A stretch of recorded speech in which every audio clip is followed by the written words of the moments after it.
what's up, guys? Super Anime Store, Super Chat here. I'm your host, Justin, and your other host. Carlos here. How you guys doing today? And today we got Manny from Manny Simone Art. Yes, hello. Good to be here. How you doing? Thank you for having me. I'm doing great, man. I'm looking forward to the podcast. We all, well, did you get rained on in the parking lot, Carlos? I got rained on the way here. Did you get rained on? No, I just arrived. The clouds have cleared. That's yeah, I came here too. I left in the rain, and then I got here when there was no rain. So today is a nice day. Do you want to know what the weird thing is? What's the weird thing? It was raining all over my house, but it didn't rain over here. Not one single bit. It usually does that. It's like backwards. See, my grandmother's house in Coconut Creek doesn't rain at all. There could be a hurricane. It's not raining there. Florida's an interesting place. It rains in patches. It rains in patches. Yeah. Florida knows where to rain and not where Welcome to to rain. bipolar country. It's Yeah. crazy. Super hot, super wet. It's very So bipolar. with doing that, I saw a couple of your accounts. Are you born and raised here? Hollywood, Florida. Yep. Hollywood, Florida. All right. Born and Yeah. raised. A Hollywood man. All right. Stuck here in Florida. Can't get out. Oh, don't say it like that. Don't say it Hey, like that. I think Yeah. people leave Florida, so. I've lived here. I'm 30. I've lived here for 30 years. From my understanding, anyone who lives here wants to get out of here. No one really likes Florida who lives here. People who like Florida are from out of town, out of state. Yeah. They like the idea of Florida. Oh, sunny beaches, Like me. resorts, Orlando, amusement parks. I actually want to move. But the Floridians know what it's really like here. I moved from Jersey 22 years ago to live down here. So it's like, living down here for 22 years, I'm still not used to the hotness and the rain. No one is. I'm not used to the heat. It's just something you have to deal with.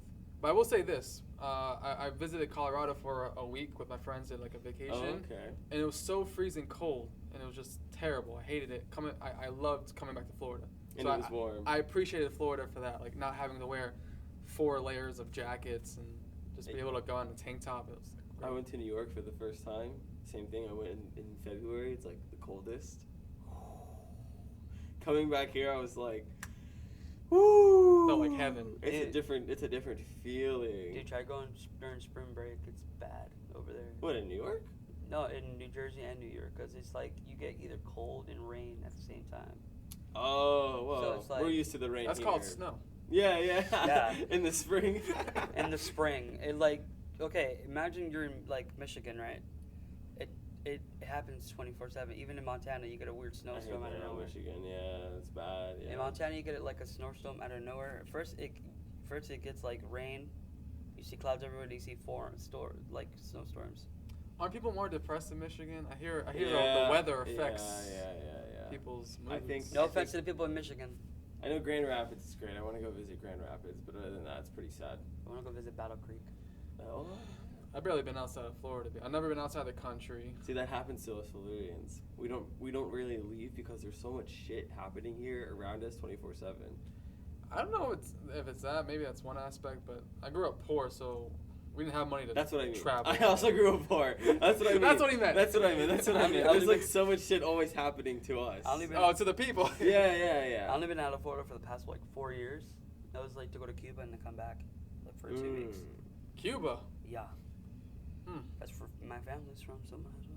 Oh, my friend was telling last week. He's like, you don't want to go to Colombia? I'm like, Colombia? He's like, it might be dangerous. They don't really like Americans there. I'm like, why would I want to go there then? Yeah, I know. It's I'm fine. scared to leave the country, really. So do you have any like top destinations you want to go to if you ever want to leave the country? I'm not really a destination place. I'm more of like activity kind of guy. Any active stuff like a rainforest. I've never seen a waterfall. Caves would be really cool. I never explored a cave. Oh, dude, you should go to Stuff- Tennessee. Stuff like that. I want to do. I want to experience things. I heard one of these like states has a diamond mine. You can actually pick diamonds out and you can keep it for yourself. It's probably up the Blue Smoky Mountains. So, like what I was saying, Tennessee. Mm-hmm. You could go there and go to Ruby Falls. It's beautiful. You go like I think 100 miles, not 100 miles, but you go like 100 stories down, Oh wow. and you have to go through like where like these old miners crawled through and explorers crawled through, and then you get to the falls, and then along the way you see all like the cool crystals and everything. So you have to crawl through a tunnel to get to this? Well, you could. You walk. You walk. You walk where they crawled, and you can Oh. see where they crawled. You see the original path. They made a new one. You should go to Tennessee. Yo, people had it tough, man. People had it tough. Especially here in America. That was a job. You had to crawl through a tunnel with your gear, Yeah. tools, just to explore. at what like was 4 there, in the yeah. morning to Find mine water. stuff and To it's- find water. Dude, I and, feel yeah. bad. I feel bad for the people who have to do coal mining in West Virginia, bro. That has to be sad. It's still going on. It's still going on. That's Yeah. like one of the premier jobs up there. We got it easy, guys. We got it easy. So, well, speaking of easy now, I mean, what got you into art? How'd you start? I think most people, like, you start as kid. You're just doodling, Yeah. not Yeah. thinking much of it, just something to do. Like, especially in class. School wasn't easy for me when it came to math or science or stuff. So I know how you just feel. doodle in your sketchbook or notebook, textbook, whatever. Actually, no, I didn't doodle in my textbook. I was a good kid because we had to return those at the end of the year. So Oh. I didn't doodle in my textbooks, but yeah, it was just something to do. Art class was always my favorite class. It just came easy because it wasn't hard. You just follow the rules, do the it's like activities. Yeah. So even in middle school or high school, you're still doing kind of like kid-like activities that you would do in elementary. So it was just easy to do. It wasn't until I hit like 24, 25 when I started thinking it could actually be something. Oh wow. Like make money off of it or use it as a career or a job or something. Because my mind just didn't work that way. No one ever told me stuff like that to have goals or dreams or whatever. So then, how did it click? What gave you the? At some point, I mean, I think most people go through this. You just start feeling like there's more out there. Like you're not living up to your potential. Yeah. Even if it's like deep in your subconscious, like maybe you start getting depressed or you feel lost or something. So I was starting to get those feelings. You know, you play video games, you watch your TV, and what else is there? I'm not doing anything with my life. Right. I was getting that feeling. So I just started getting into personal self-help stuff, personal development. Started watching a lot of YouTube videos, reading books, and just unlocking these things in my mind. YouTube is a very it can be a very good place for mental health or a very bad place for mental health. It's like a gateway to both worlds. Yeah, depending on what you watch, exactly. You choose your path. So for you, it ended up being very good for your mental health. Yeah, and I never even considered it a mental health thing, but I guess you can put it in that category. Well, yeah, because you watch stuff that then push you to do other things. Yeah. Yeah, there was ignorance there, just not knowing things. And you watch videos, you see entrepreneurs, successful people, how they think, how they do things, what their journey was like. I was like, oh, wow, I didn't know any of this. Even when it came to personal relationships, like with girlfriends, realizing like, oh, I'm kind of controlling. I kind of think one way. I don't have a very open mindset to see things from different perspectives, which and that. Because in school we're taught you're supposed to learn this, but they don't teach you how to do business relationships, Pay taxes. Yeah. Take care of yourself. None of this stuff. Diet. So you learned all that at the age of 24, 25? Yeah, I started to. It was a slow process. And at that same time, I was at Broward College, which is like kind of like a community college here in Florida. I was taking a philosophy class with a really great teacher. I was taking a American history class with a great teacher, and those classes were unlocking my brain too, especially philosophy, learning about morality and all these ancient philosophers and how deep thinkers they were, and just again stuff I never knew about. I was just so ignorant. Just big brain energy. I lived in my own little world, and I think most people do. And that's kind of stuff opened up my mind. And even with that history class, the teacher was really passionate, and he was teaching stuff about like the Kennedy assassination and other things in American history that are kind of fishy and iffy, like it's this inside job. And he wasn't telling us it was, but he was just giving us evidence, you know, to back that up. Either which way, you know. Other. Yeah, so that opened up my mind because I growing up. I see movies and shows about shady governments and whatever, but I just thought it was movies and whatever. And to like learn, like, oh, is this actually a real thing? Right. Possibly thing. Most fictional stuff is based off reality. Depicted off some. It comes off as reality sometimes comes as fiction, nonfiction. Right. But yeah, getting it from something.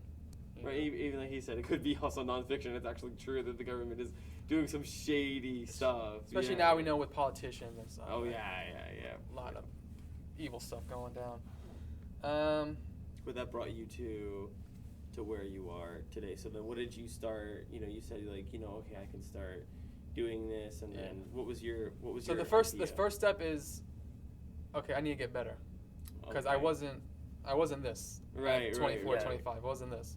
Oh, So wow, the okay. first step is to start taking classes. So I went to Broward College. I took 3 beginning art classes. Had amazing teachers. Rate My Professor is a website where you can Oh, that really works. see the ranking of these professors. Students will tell you what, like, out of like 5 stars, and give you a description. Kind of like if you're buying an item off Amazon, there's a description. I've used Rate My Professor. Me It's too. really cool. Yeah. It's really nice to use. Yeah. I didn't learn that website until later in my college career, when I was like spent all my money on all these terrible teachers, failing classes. Mhm. Like I failed so many math classes. I had to take classes over and over again. So bad. I feel you on the so bad math at part. math. I feel you on the math I do part. not like Even math. though I'm good at math, sometimes the professors just make it. I'm more of a history person than math. Yeah, history can be really cool. But yeah, when I got a good math teacher from my professor, it wasn't so hard anymore. The teacher makes a difference. If they break things down, slow things down, and work with you, like it makes a complete difference. Teachers are a big deal. So yeah, the first step was taking those classes, getting some of my skill level up. So I started making YouTube videos. Like I always wanted to be like a content creator, because growing up I would make videos with my friends. We had my camcorder. I taught myself how to edit on Windows Movie Maker. Okay. So I did too. I'd yeah, make skits with my yeah. friends and whatever. So I had the idea of wanting to be on camera, and to do social media, to kind of be a content creator type deal. Have some kind of fame off of that. So I started connecting art with that. Made the Instagram account, posting my art, posting YouTube videos, and it's a grind. Because you can you can try really hard and spend weeks learning something, like learning a new editing program, learning marketing and social media. You're trying to get all this information, and you apply it and you get nothing out of it. But that's just part of the journey. A lot of people go through that. So I've gone through that, like, depression of like, what do I have to do? You doing all this work, and then it leads to nothing, and Right, you're like, right. damn, how do I push past this? Mhm. So you took your classes, you got that motivation from YouTube, then take your classes, you're starting to post this art. What initially set like the spark to have this as your career?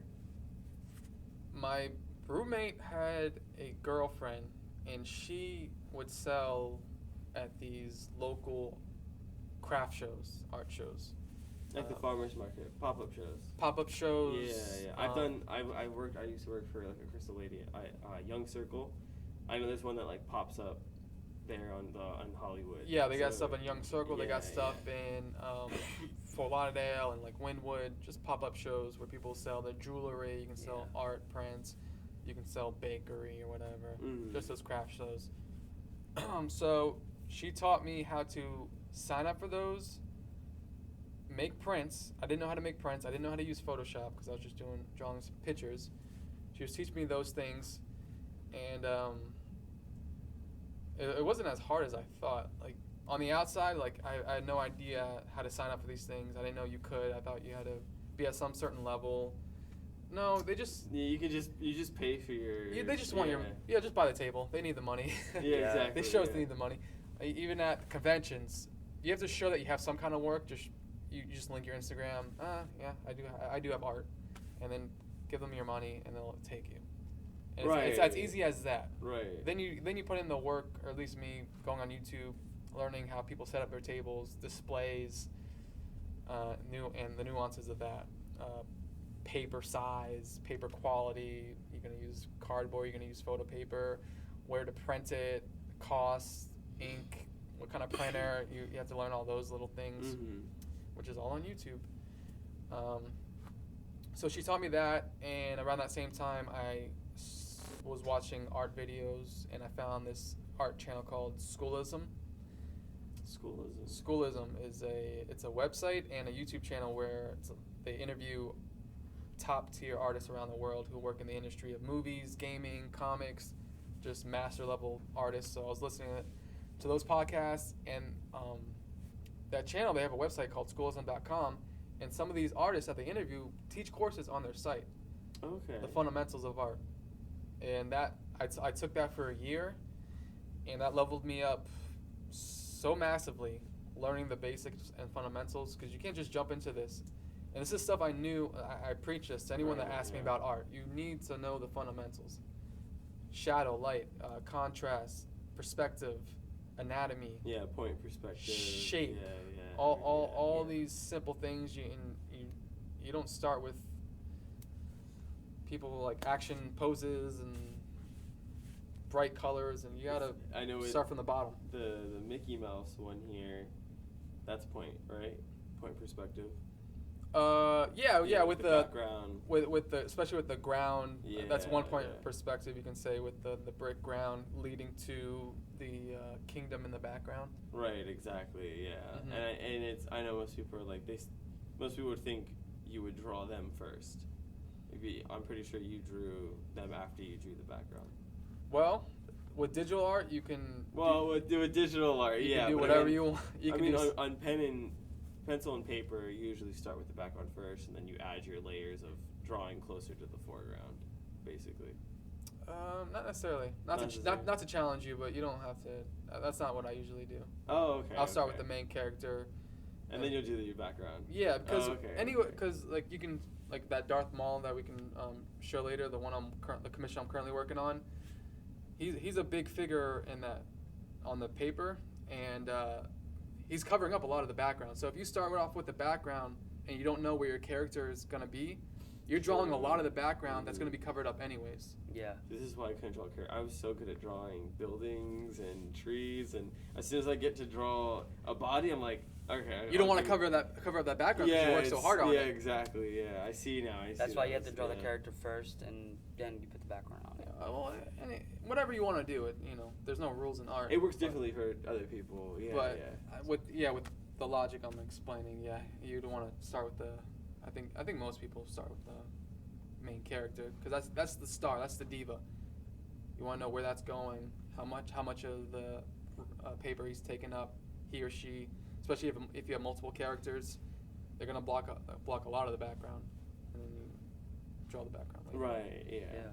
Mm-hmm. So to finish the story, Schoolism, I leveled up a lot, learning the basics, and then I started selling at conventions. I started making prints, selling at conventions, signing up for. What was your first convention? The first one was called, I think it was UltraCon, some little comic convention, and then I eventually started doing bigger ones like the Miami SuperCon or the Florida SuperCon, Tampa Bay Comic Con. But you gotta be careful with these conventions because you can easily lose money, especially if you make a bunch of prints ahead of time. You don't know what's gonna sell. Yeah.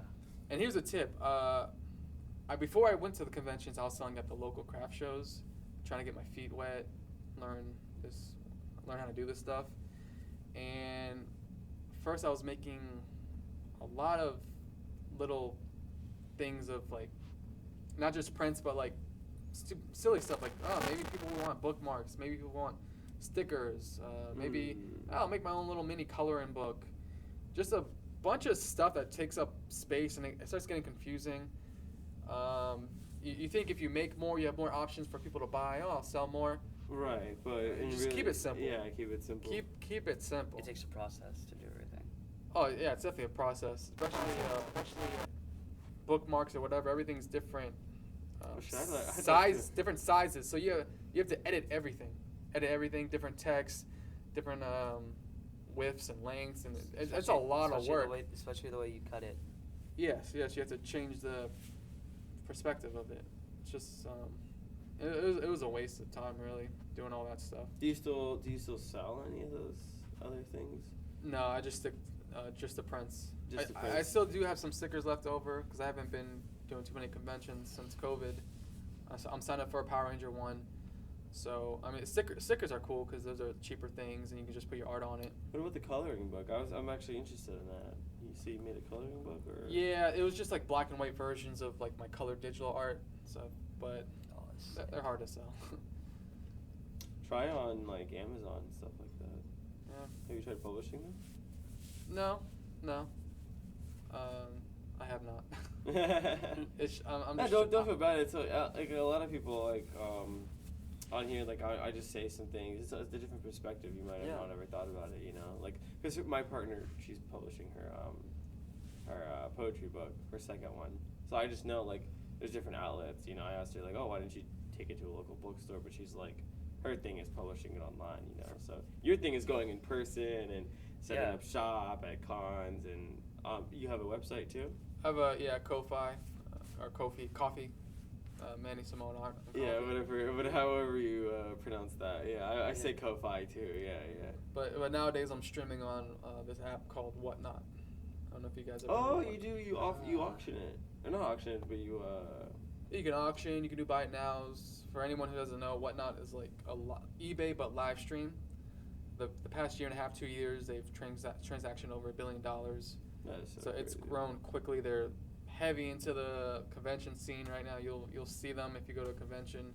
They've done a good job of marketing. There's good, there's bad of Whatnot, because I'm in the TCG community as well, Pokemon. Yeah. So you got a lot of like rip and shippers, people that aren't really part of the community, but they're trying to make money off people. So there's like some dirty people on there. A lot of sneakerheads on there trying to flip shoes. So yeah, there's always gonna be that. Yeah, there's distasteful stuff about it. Especially TCG players. They like to open up the packs, rip up the cards. Well, the lingo that they open the packs, they open them up, show whatever the card they got on them, and they bid it, and they let you bid on it, on whatever card's like best.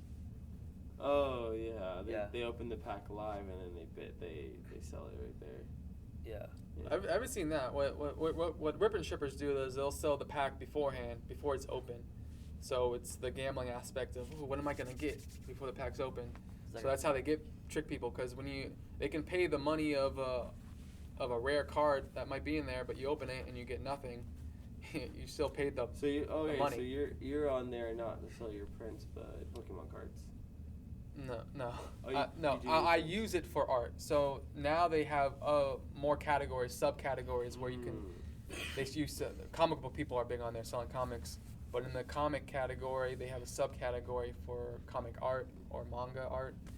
So I stream there. People will come in, see me drawing, and I have a buy it now section if you want to buy commissions. I have tier lists if you just want a head drawing, torso. Oh, so you can do commissions on there. Oh yeah, I sold cool. 2 commissions yesterday. As I was working on that Darth Maul, people just came on, they can see the different photos I have in the buy now section for reference. Oh, but are you live streaming you drawing it? Yeah, Oh, that's sick. Whatnot, so you can live stream selling cards, selling shoes. I live stream me drawing art, and you have options to buy commissions, or you can request there in the comment section. People can talk on there. There's a comment section.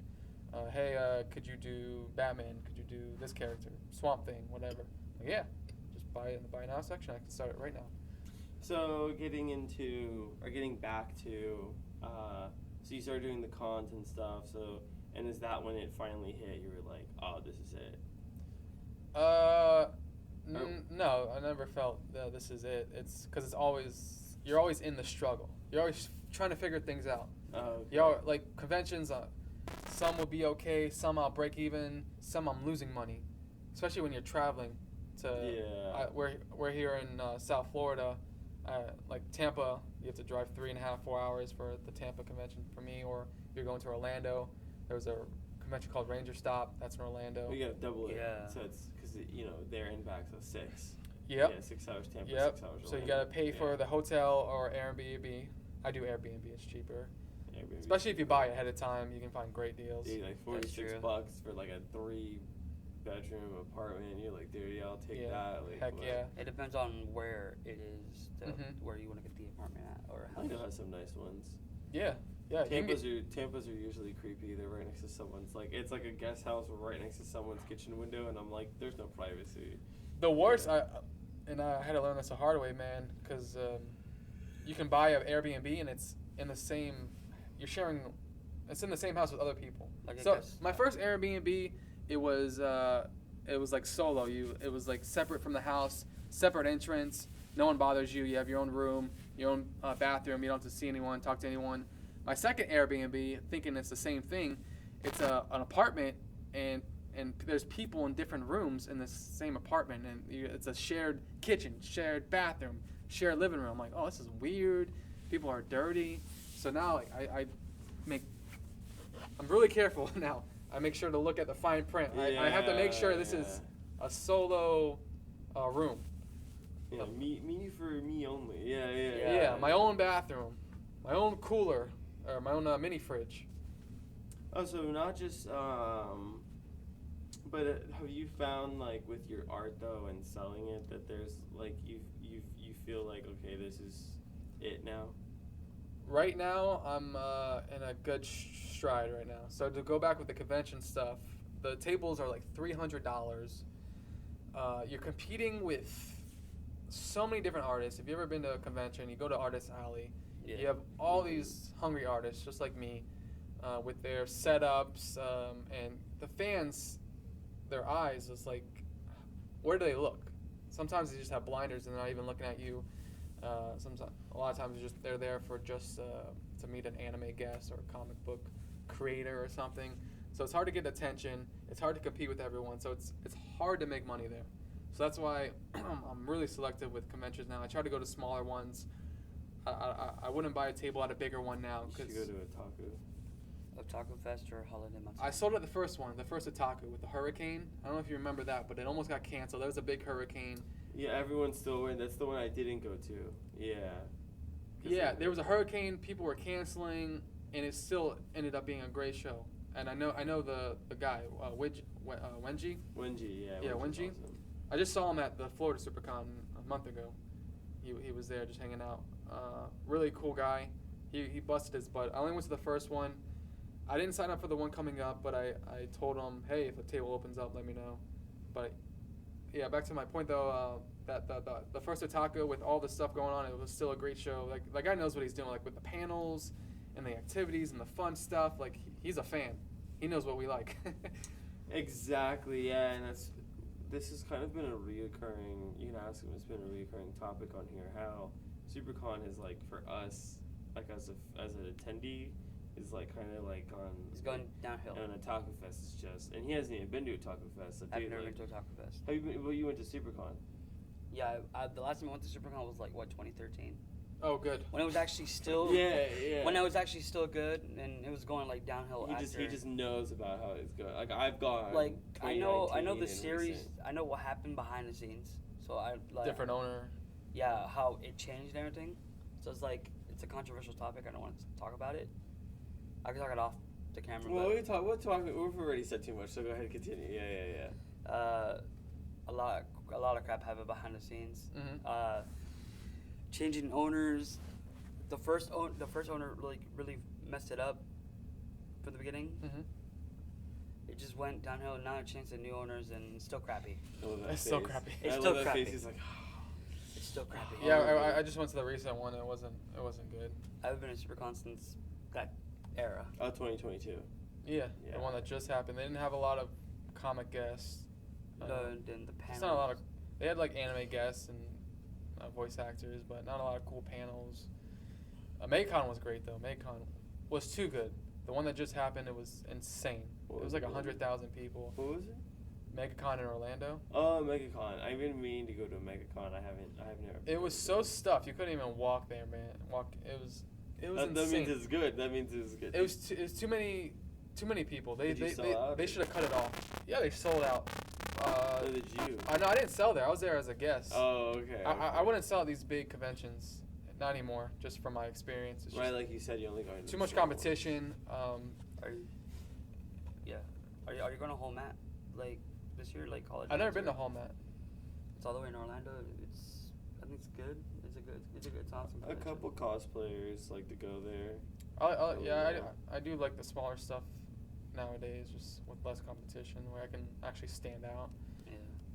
But there's better buyers at the smaller stuff too, because all of the Sure.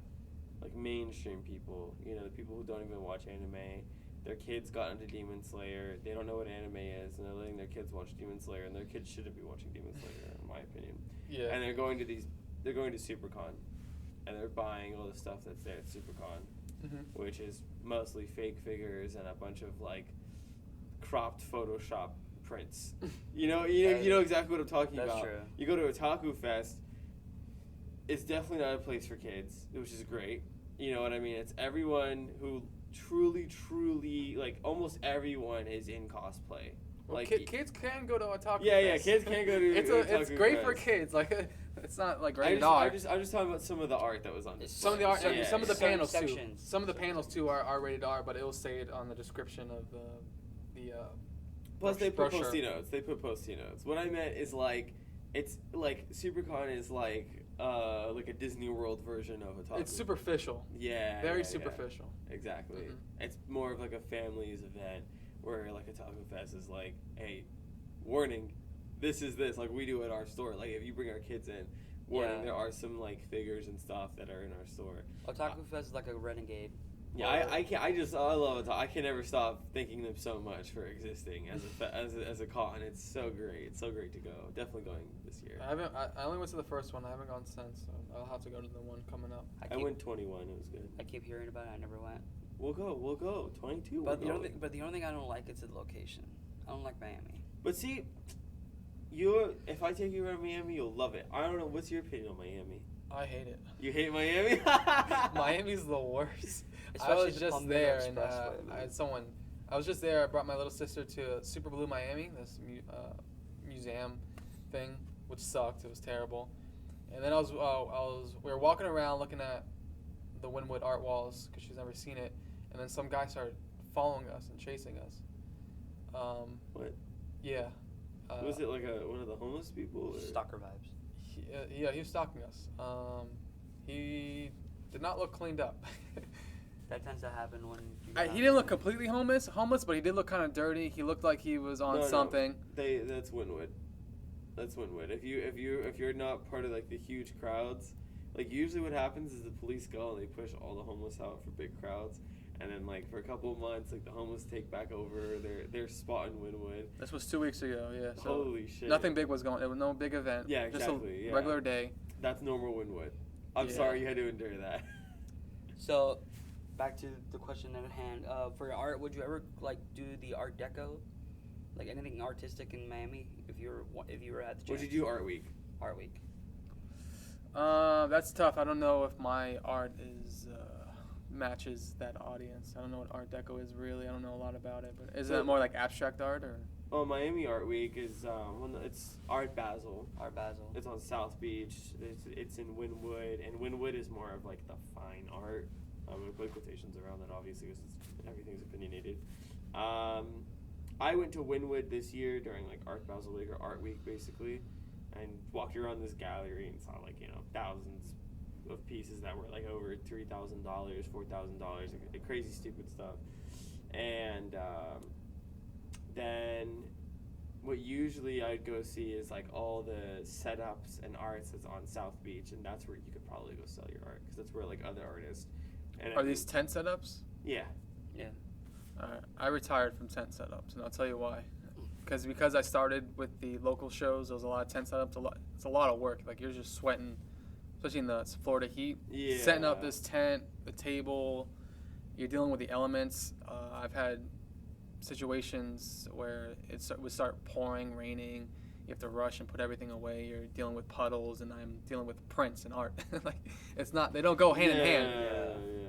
So this was pre-COVID. So yeah, since then I don't deal with that anymore. It's like it's inside or nothing. Do you have any large prints then? Like the size of that, like the wall school? These size, and I go 8.5 by 11 because these are prints I can make at home on my home printer. I don't have a printer this big.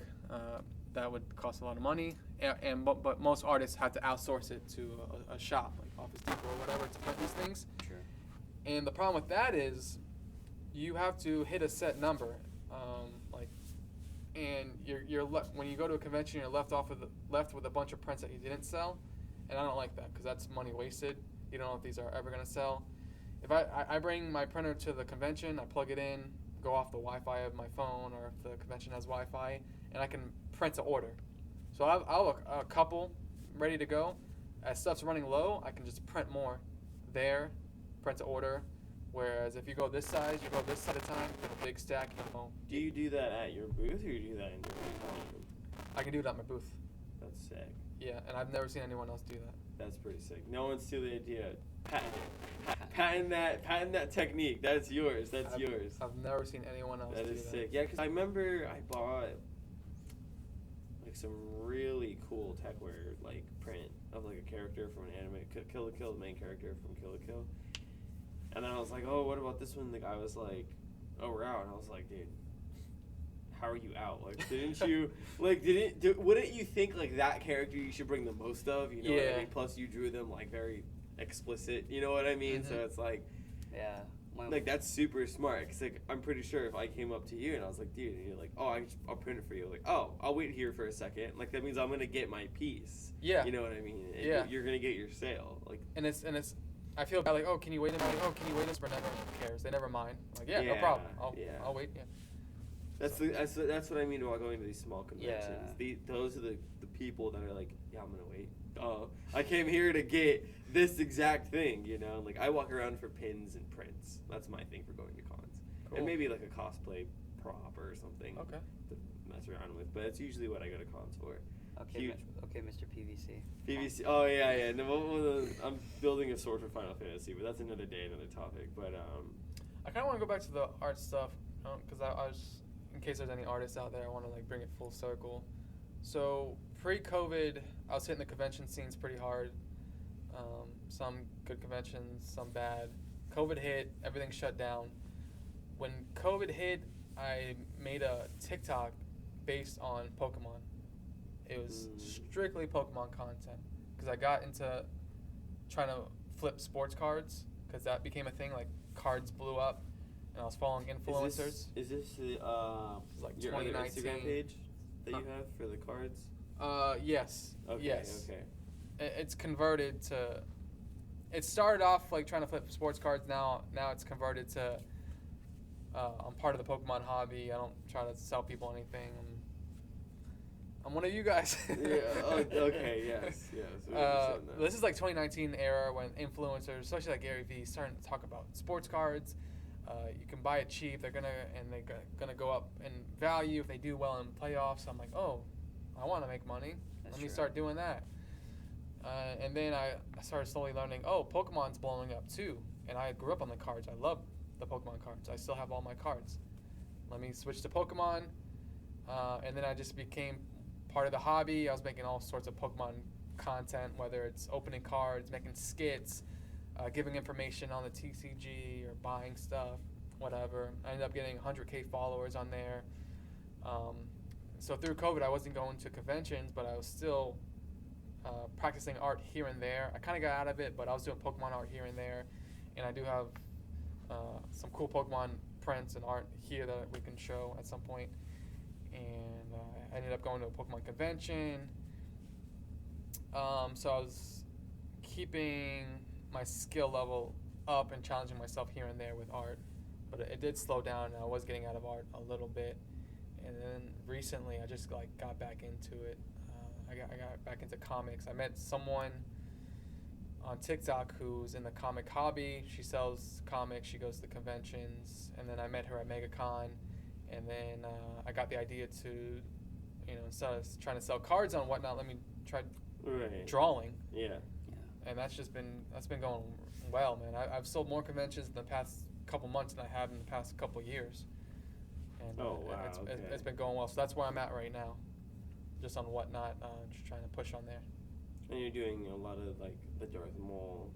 Oh yeah, most of it's comic book art, because a lot of comic book fans on that app, and I'm in the category I'm drawing on is comic books, so it's a lot of comic art. I got the Riddler going.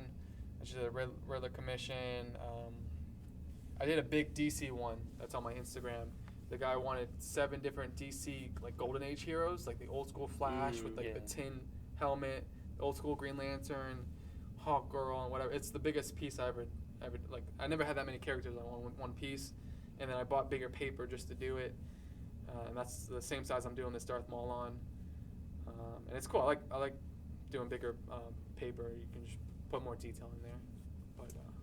See, that's what I was saying. So, will you eventually get to be printing like big stuff? You know, so if I came to you and I was like,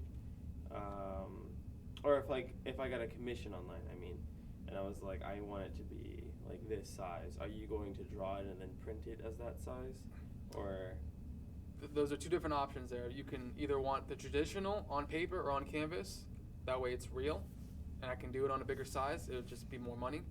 Because it's a lot more drawing to do. Okay. Or if you want a print I already have, like a digital thing I already have, and you want it on a bigger piece of paper. Yeah. I could do that. I could give my file to Office Max or whoever does printing, and can you print this, and then I could ship that poster. It just cost Yeah, more. Cost a lot more. Yeah. Yeah. Like a full size print. Because you gotta pay for the paper. You have to pay Office Depot for their services. Just more money. Whereas me at home, I can just print stuff on my computer. Right. Exactly. And this just comes from a home printer. This printer is HP Envy. Again, any artists watching. Oh wow. Just a regular home printer I bought from Amazon pre-COVID, and it's able to print like good stuff, good quality. Yeah, I'm looking at the prints here, and I'm like, yeah, like, that's nice. Yeah, it's a regular home printer. I have to say the second one right there at the front is the Majin Vegeta. Yeah, that's cool. I love black and white. A lot of people that have been buying commissions recently like black and white too. I love getting gritty with the hatching and the line work. Right. And this is ink wash. So the shadow's made from, you just buy a bottle of ink off of Amazon. It's like pitch black, really opaque, and then you dilute it with water, any water. I just get water from the sink and you gray it out, make it lighter, make it darker. And that's how you add different shadows and shades and lighting. See, that's why I asked if you're still selling the comic book, because I would love to color that. That's it. When I'm like, when I have like some downtime, put on a podcast and just do some coloring, it'd be fun. Yeah. My goal right now is to make a comic book eventually, not a coloring book, but with my own original story, original characters, and it's what I'm working on now, here and there. Is that fully on your own, or are you working with a team, or do you have a publisher in mind? At the moment, it's in the beginning stages, so it's all on my own. The writing will all be on my own. I will outsource the art, because what I do and people who draw comics are 2 different things. I can make a comic book cover like pin up of a character, cool background, but when you're drawing comics, it's a whole different thing.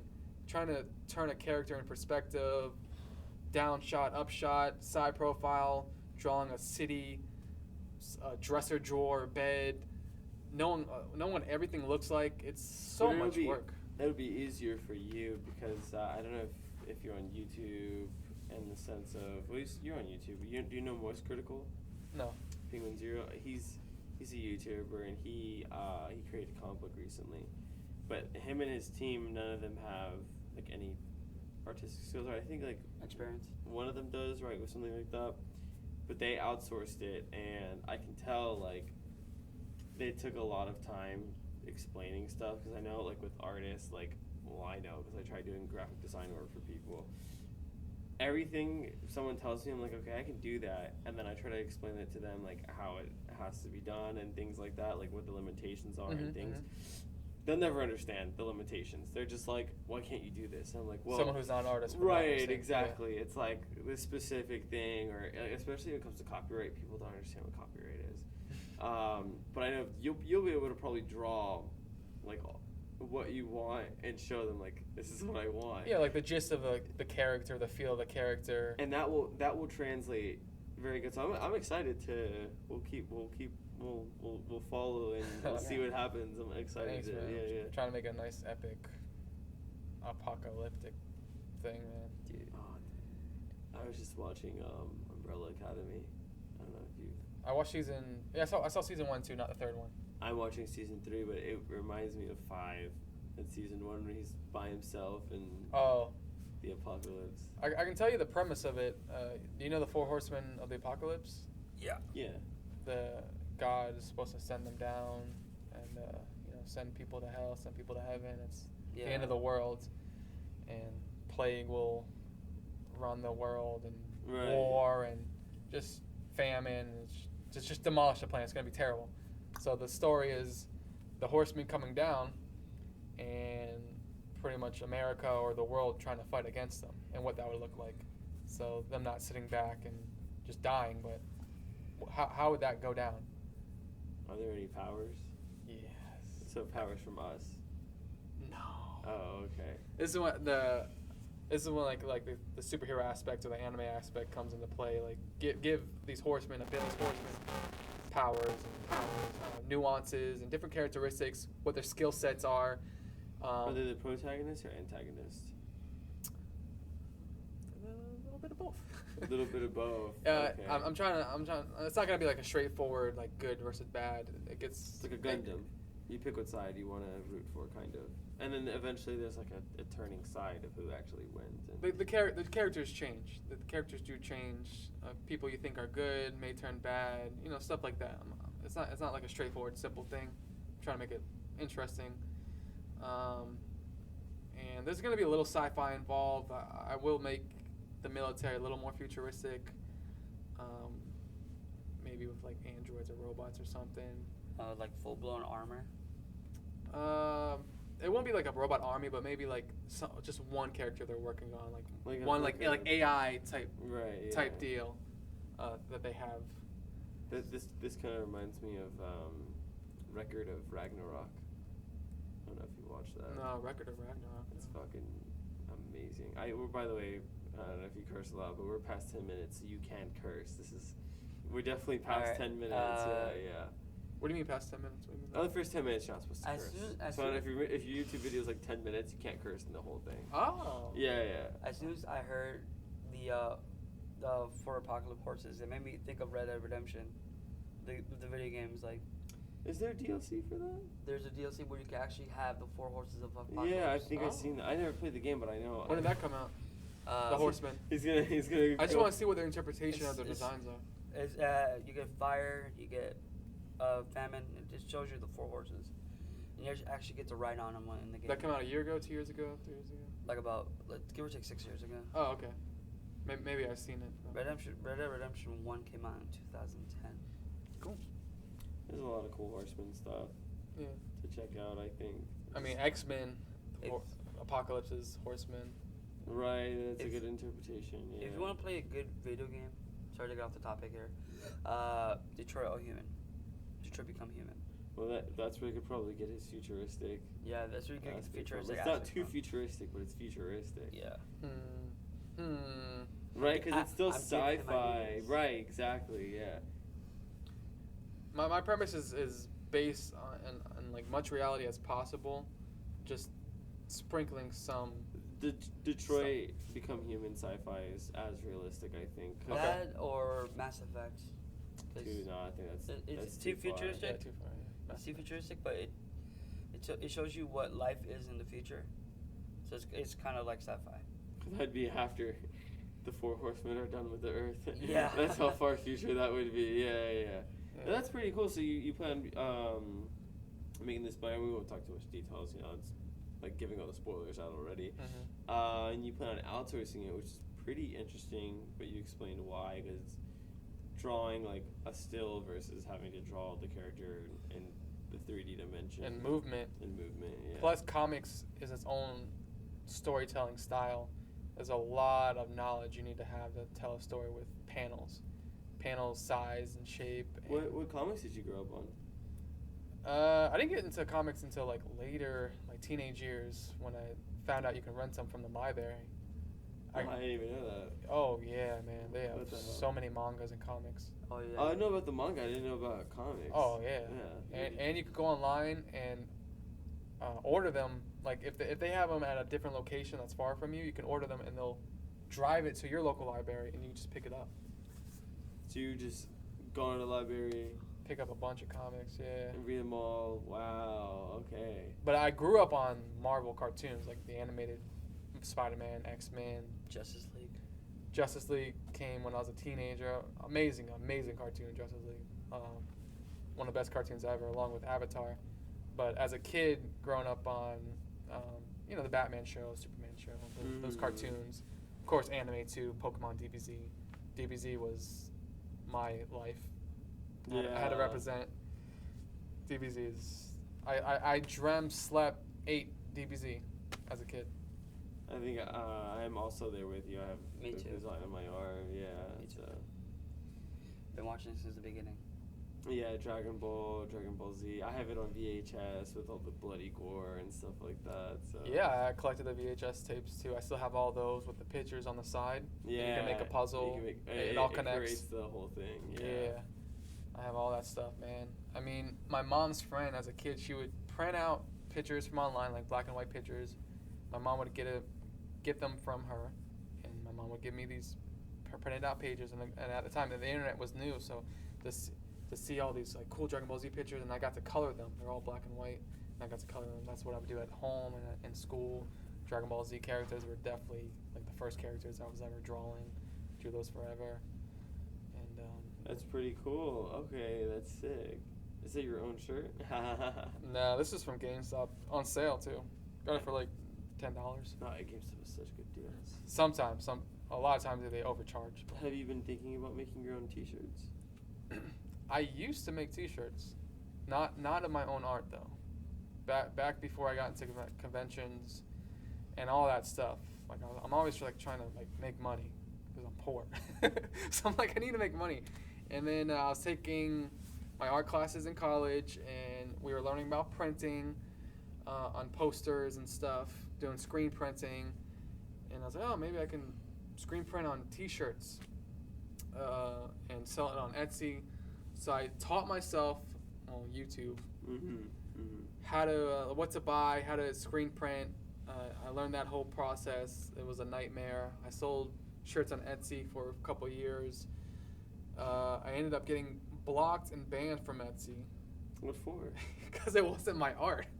Oh. So I was a different person back then. Now I just do my original Copyright. stuff, my own poses and whatever. But before I would take, I wouldn't take people's fan art. I would take common art that you can get off Google of a show or something. You just edited it a little bit, or you just pasted it? I would have to transition it into like PNG art. So I'd have to trace it on Photoshop. Sorry. Make it black and white, transparent, and print it on this transparent film. Go into a dark room with yellow light. Burn it to a screen. It was a lot of work, man. It was a nightmare. And then nowadays you just take your print, go on custom shirts or customingsomething.com and just have a whole bunch of them printed with all your art on it, which is crazy. Yeah, you could, but it's still tricky. I don't know how people get away with it on these sites where people can sell anime shirts, Marvel shirts, no problem. But for me, if I go on those sites, my stuff gets taken down. Oh, these aren't your characters. So I don't know how people sell what they sell. And I'm posting my original art on these shirts now too, but it'll get taken down because it's Charizard or something. My Tumblr has like it's like a Hunter x Hunter rap design on it, and the guy who made the cup also made like Tumblr the cup. I realized Tumblr could also be the website. Yeah. He also sells the PDF file of it on Etsy. So I'm just like, it's straight from the anime and the manga. I'm like, why doesn't he get taken down? It just clicked in my head. There's a lot of people that sell that stuff on there. Yeah, I've seen tank tops with anime characters on Redbubble. Yeah, that's a big one. Dude, Redbubble's already, as soon as you mention it, I already know it's bad. Yeah. Everyone gets all their cheap products from there and everything. But if you have there's some types of websites that let you get your art out, like DeviantArt. It's like one of the first websites you could post your art on. DeviantArt? Briefly for a moment. Like after I got on Instagram, I tried to get on it, but it's a weird site. It didn't seem as user friendly or social as an Instagram. DeviantArt was bigger back then because now you have Instagram, you have Reddit, and I think. Have you been on Reddit? Have you posted your art on Reddit? I've never posted to Reddit. No. You'd blow up on Reddit. I don't know. Your Goku and Charizard would blow up on Reddit. The thing with life and coming up with art or ideas, like you can have the best art in the world. From my experience, you can do amazing art. You can have an amazing idea, but if no one knows about it, if you can't market it, if you can't get it out, then it's not much. Just because you post something online doesn't mean anyone's gonna see it. Do your drawings live on Reddit.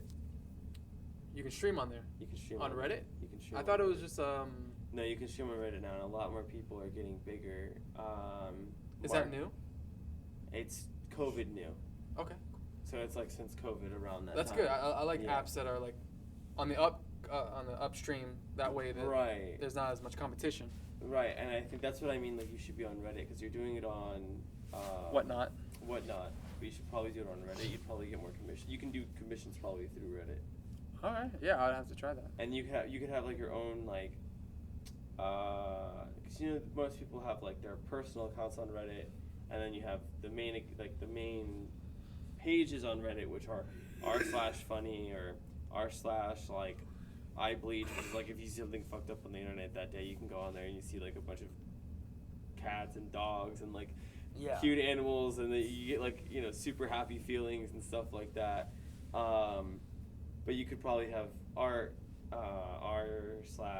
whatever you want to title it to be, and then that's like your page, and you can have like Reddit mods like run your page for you, and like certain rules to apply, and then like people could probably message you through there to do the commissions and stuff like that. But then also to the live stream, this artist who's big now, Mark Rubelet, he blew up just from doing Reddit live streams, and now he tours and like he's made it just from doing Reddit. Oh man. Yeah. So if I'm streaming, how does someone find my stream?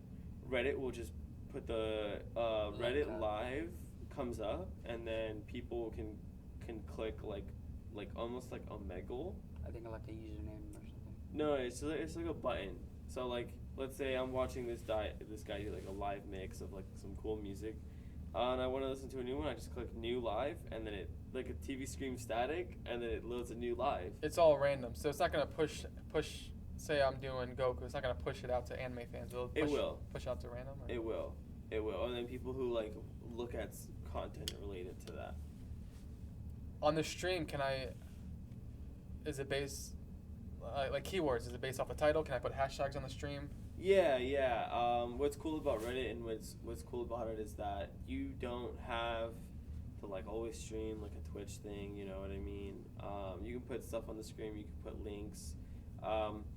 As long as people are donating to your stream, as well as I think you get donations, but the more people that are watching it and giving it stuff, the longer your live stream is up. So it's pretty cool. So the more people that are entertaining, it's really cool. So if you're just sitting there drawing and you're talking to the chat and playing some music or something, like people be entertained and they'll like it, because that Darth Maul, I'm pretty sure like I sit down on Reddit sometimes. We have a lot of downtime at work. If I saw you drawing, I'd sit there and I'd watch it for like 5-10 minutes. 5-10 minutes gives me time to check out your page, follow, and then on Reddit, because it's what most people do. On Reddit, it's like it's your personal account. It's not gonna be like Instagram where they show you things. Like live is the only way you can find something new on like Reddit, or that's true. If you search it up or something. So that's why I'm saying Reddit. You should try out Reddit. I don't even have a Reddit account. It's a great one. I've never been on Reddit. I'll show you Reddit after this. It's really awesome. I know it's huge, and I know my friends are really into it, but I've never been on it. A lot. When they've showed me it looked like something from like the 90s, like old. It's the way the forum setup is. Yeah. I don't know if it's been updated, but it looks so outdated, and it just turned me off.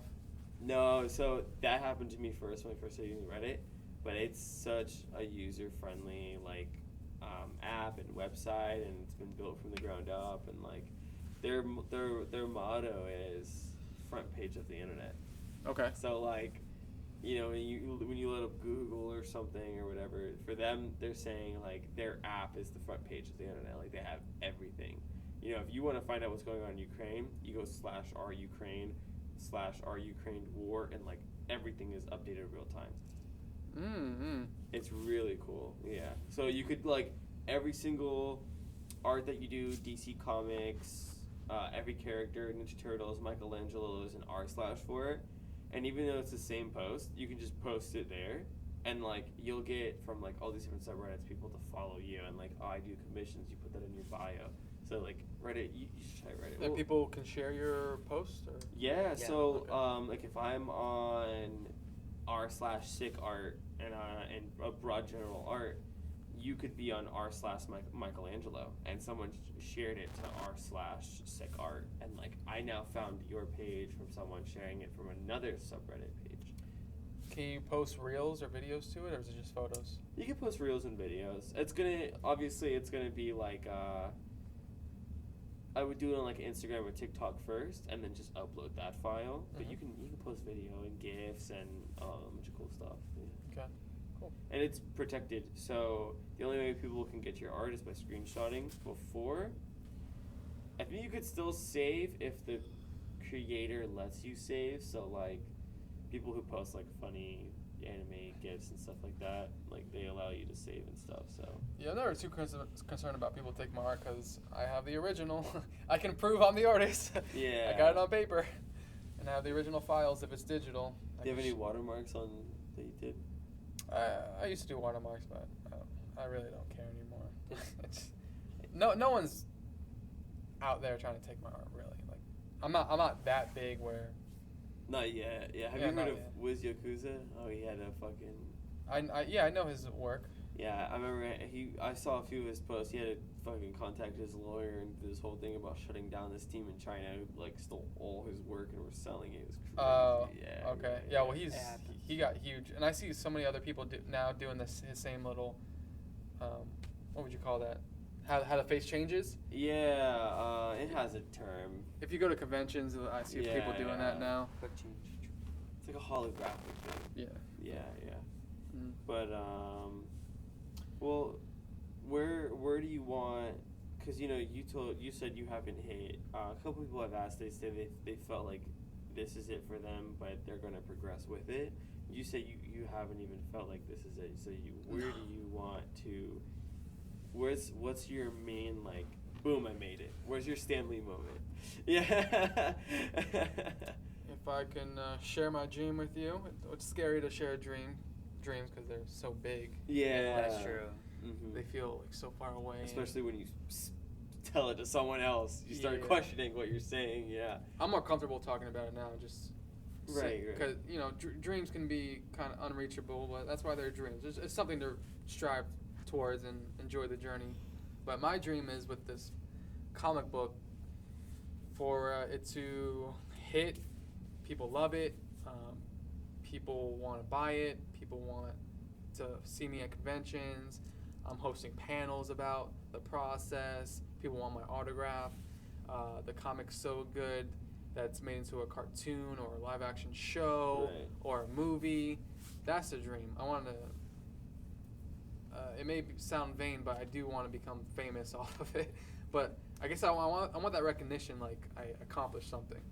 That's That notoriety. That's a good drive for your ego. Yeah. Because sometimes ego can, like, be a downfall or like a negative or positive, but sometimes, in a sense of art, you kind of have to have a nice ego to take you along. It is yeah. an ego thing, and it can be a vain thing.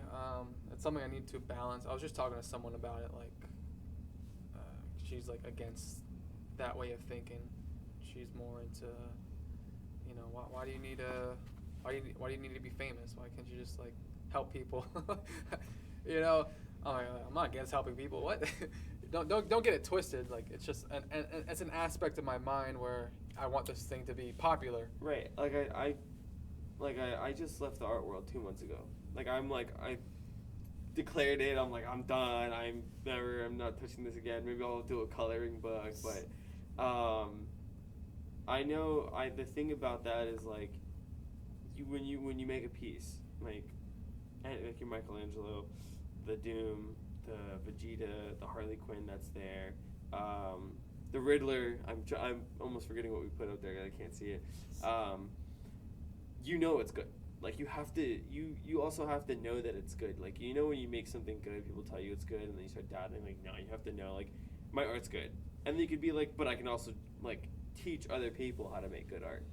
But you also have to have like this standard for yourself and things like that. And I think that is what a lot of people struggle with. I feel like having like my art is sick.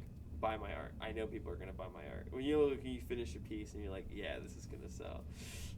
I'm at a place now where I can say it's good, and someone, you can have a troll or someone shit on it, and I don't believe a word they're saying because I know it's good only because I worked my ass off to get to this level. But I've done enough streams. I posted my art to enough places for 5-6 years. I've got enough compliments from people to know, okay, this is good. People tell me it's good. Like that Darth Maul I was working on yesterday at work. I bring it to work and I'll draw people, and coworkers will come by and like do double takes, like what? Do one of those. So like I get a positive reinforcement. So from others. Right. I think and I have confidence in it as well. Good. And I think with that, I think your career is going to skyrocket. I mean, when we were, the way we scout for this is like me and Alan, like we sat there for like 2-3 hours, going through Instagrams and just like so when he had sent me your page. I also have the Instagram, so I can like sometimes check I messaged you guys too. I saw a listing, or you put a post like you're looking for artists or whatever. I messaged you guys. Yeah. Oh, I saw the list, by the way. So and then he told me, he's like, yo, you gotta check out this guy. So I logged in, and I saw that you were the last one. I was like, oh, is it this guy? He's like, yeah. So I clicked on your page, and I was like, oh my god, we'll potentially get you on. I was like, to me, I was like, yo, this big time artist. I was like, dude, like your art is sick. I was like, I couldn't wait. So today I was like, oh, it's right. Today I woke up and I was like, all right, it's today. And I got excited. I was like, cool, I get to see some sick art. Thank you, man. I appreciate it. I was nervous for this too. Cause after this camera goes off, we'll talk prices. I'm just gonna say one thing to the camera right now. There's 5 things you gotta value when you're an artist. You gotta chase your dreams. Follow them either regardless. Always believe in yourself. Never look back. Always treasure the things that you have. And number 5, have always someone beside you to lead you the way. Or an inspiration. Yeah. Yeah. I still do get down though, because there's always going to be someone better than you, especially if you're on Instagram. I follow so many people I admire, and I just look at their work and I'm like, dang, I'm so far away from that. But you just strive to get better. With these commissions, like they've been taking me longer and longer because I've been trying to push myself on them, do things I'm not used to. Like now I got a ruler like that Darth Maul. He has his foot on a pile of lightsabers. And I don't usually do technical line work with straight lines. Usually it's like pretty organic and whatever. But I was getting technical with it, and that just stuff takes time. Especially taking a line and moving it three-dimensionally in perspective. Like how the whole thing changes. All the shapes change. The shape lines, figure out how that looks. But yeah, be inspired. Have something to strive towards.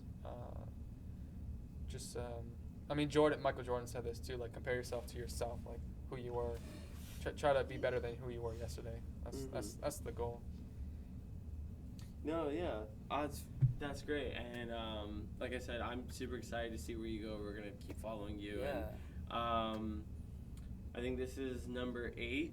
And then number 9 is Thursday. Number 10 is next week. And I want the first 10 podcasts to basically come back. Well, not counting the voice actors, so we might have to a little bit. I want to have like everyone. We're gonna have like a bigger setup, so I want to have like maybe like all the artists sit down and everyone talk at once, and all the cosplayers sit down and talk at all the collectors. So I want to have like a nice little like demonstrate the behind of the couch. Well, yeah, we're gonna change it up. Once you go, we're gonna do. I want to do like once we a reunion. Yeah, I want to do it. It's gonna be like maybe like in a half a year or something. I want to bring everyone back and have like a huge podcast, 2 hours long, and have everyone talk about like where they are now, and it's gonna be pretty fun. But I'm excited because, like I said, I thought you were big time. You know, I was like, I saw. Why'd you think that? your style, dude. It's so good. I'm gonna hype you up. Thank you. I'm gonna boost your ego today. I need it. It's so good. No, like the creative aspect of the whole style that you do is actually like one of the best styles I've seen. I thought you were a DC comic artist. Like I thought we were getting someone who worked for like DC or Marvel, because I scrolled more and I was like, oh shit, he draws Marvel too. I was like, and then I was like, wait, oh shit, he's not. I could tell immediately that this was all like he's an all-around variety original, artist. that you weren't working for DC or Marvel. I could tell. Like freelancer type. Yeah. But I was like, yo, like I was taken by surprise. Those are the people I look up to, Yeah, man. Those artists. That's the style I tend to go towards. Especially when you have that, like when you have to do every specific panel in a comic book. Yeah. It takes time and energy to. And that's what you said. You like doing just like the piece. Those guys are on a different level, man. They are They at a deserve different to level. be at these tables. They deserve the fans. Like, But dude, it doesn't matter. You're sick. I think, and especially Thanks. if you do come out with your comic book, it'll be even cooler. Thank you. Yeah, no, I feel good right now, man. With whatnot, like I've been selling a good deal of commissions, and I don't mind talking about pricing. I mean, it's on my whatnot stream, like in the buy now section. Right. Yeah. But like the DC piece I just did with those, I think it was 7 DC heroes. I sold that for $550. Oh wow. Yeah, because that one took a long time, because I had to charge them per character, which I gave them a big discount though, and they were full body, and it was colored, so all those factor in. So it was like, it was like 110 for each character then. So The first character I charged them full price what it would be, and then I gave them discounts on every additional character. But see, and then you're doing that, and we'll close off with this here. You know your worth. I think every artist should know their worth. I like that you know your worth. You were like, I'm going to charge you for each character I draw, not for the piece individually. It took a long time to get there. Yeah. It took years to get there. It does take years to, what is it, Picasso said, someone came into a coffee shop. The guy asked him if he could draw a bird. Picasso drew it beautifully. He then gives it to the guy. Before he gives it to the guy, he says, oh, this would be $5,000. The guy was like, what do you mean? He's like, what took me to get here is worth $5,000. And the guy didn't take the paper. Pablo crushed it up and threw it in his coffee. He was like, you can't have my artwork, It takes a lot of tenacity to do all that. A similar story, this guy was hired to fix a machine at a warehouse or whatever. And like the whole conveyor belt stopped, everything was on halt. They were losing money. Came in to fix it. It was a big problem. It took him like 5 minutes. He just found what was wrong. Flipped a switch or turned a gear or something. Fixed. And he charged him $10,000. And the guy's like, 10 grand? You were only here for this amount of time. Like, yeah, well, the experience it took me to know what was wrong, to find it this quickly, to know how to fix it. You could have had someone else here take forever, not ever find the problem. And then your business was closed. Because now the business is back up and running. It took you 5 minutes for the business to come back. That's what we call a fixer. Yeah. So now, when artists are first starting, they don't know what they're worth because they don't know how good their work is. And it might be terrible. My work was terrible. So you can't charge too much for work that's bad. Right, yeah. And it takes you forever to do. A lot of factors come into pricing. Now I'm just more confident in, I know the work looks cool. I know it's good. And my prices have gone up over the years, and it's at its highest right now. And most people don't mind paying it. Right, no, and because it's still cheaper than professional comic. Right. If you go to conventions, right, it's more detailed and it's cheaper. Because I don't have that name yet. I'm not a celebrity yet. And I think you'll continue to grow. I think your prices will go up. I think everyone should check out Manny Simone art on Instagram. We'll include your Spider-Man cosplay. Oh, Instagram. You know about that? Yeah, and we'll include your TCG page as well. And then any other links we'll include in there. Whatnot's the big one. That's where I'm selling the commissions. That's where I live stream draw. So Whatnot, Manny Simone art on Whatnot. Cool, yeah. So we'll include the Whatnot, and then we'll include everything in the description on our page. Thank you. Appreciate it. So just make sure you guys like, comment, and subscribe. Leave a notification bell so you guys know when we post the videos. Share with everybody you know. Let us know what you're thinking about the podcast so far in the comments. And I apologize if you seem like I dozed off, kind of, because I'm tired. It's fine. I'm tired. I've been up since 6 o'clock this morning. We I'm have sorry. Jeremy Lee this weekend.